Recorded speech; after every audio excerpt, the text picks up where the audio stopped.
Pag hindi maganda yung dapat maganda yan, Aling Lea, kasi layo ng lugar mo. Dinano ko pa talaga to. Thank you po. Saan po ba kayo? Kainta. Malapit lang ma'am yan.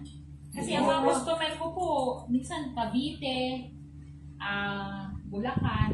Pupunta sila ma'am dito. Layuan natin. Caloocan. Caloocan.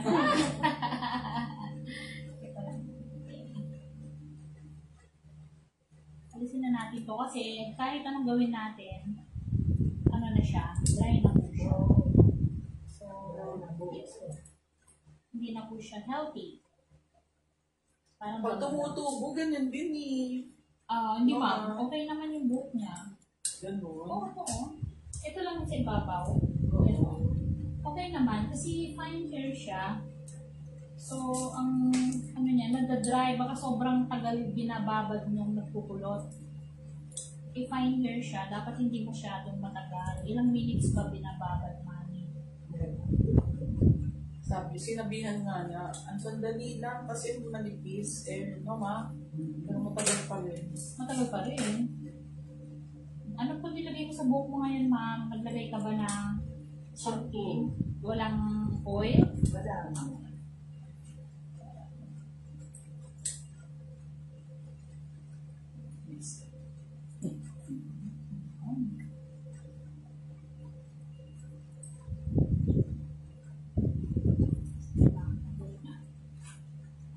Tapos mamaya ko na ayusin yung ilalim. Hindi ko kasi mawuway.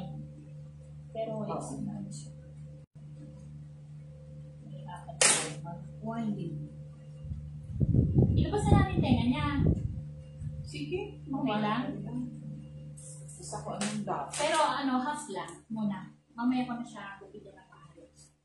For now, yun lang iba ko. Ano po? Go na to ha. Kasi baka hindi ko siya makahawakan.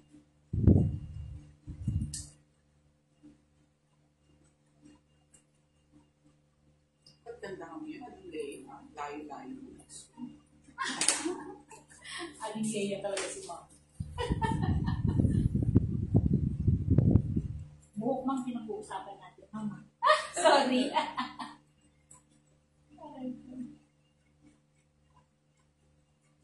Si mami lang po ba magpaayos mo? Ako lang po, magpapaputo. Ano gusto mo? Ayaw mo magpa-Brazilian? Pa-Brazilian Hindi ka? po ako nagkaganon kasi nagpo-ponytail lang naman ako. Hindi ako Hindi ka nag-aano. hindi ako ano tawag doon. Kulay, di ka? Kulay? Ano ko naman eh. Next time siguro. Ang Brazilian Botox ma'am ay lip. O, see? Wala namang yung drop. Diba, mami? Ang puti ni mami. Iikot kita pa na.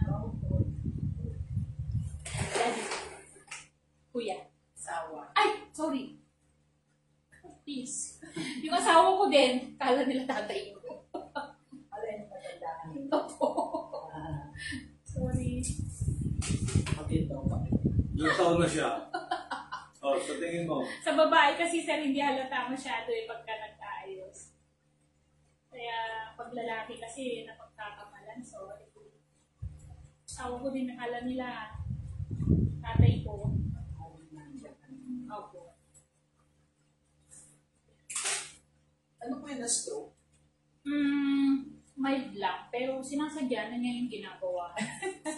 Pwede ba yun? Opo, kasi ayaw ko niya magtrabaho. Sinasadya niya na. Ano sinasadya? Yung tinitigas Kunya ako nyarian na lang.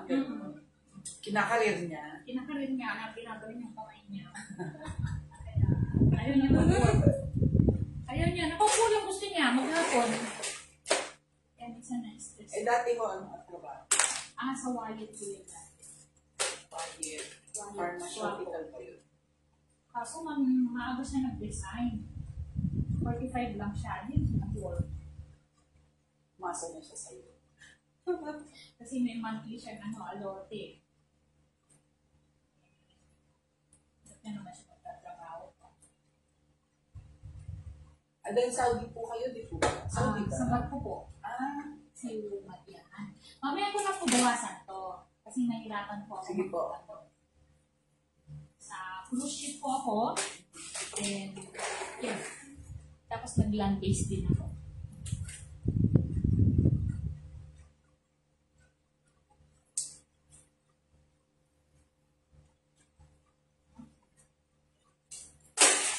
Wait naman. Diba? Wala na yung dry. So, ngayon, pupulutin na natin. Magiging maganda na yan. Kasi, yung dry ng hair mo, wala.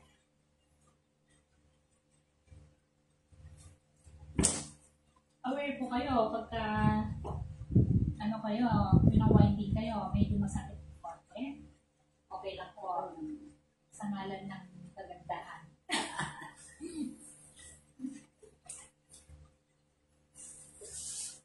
Sana nga, tumanda. Yes na.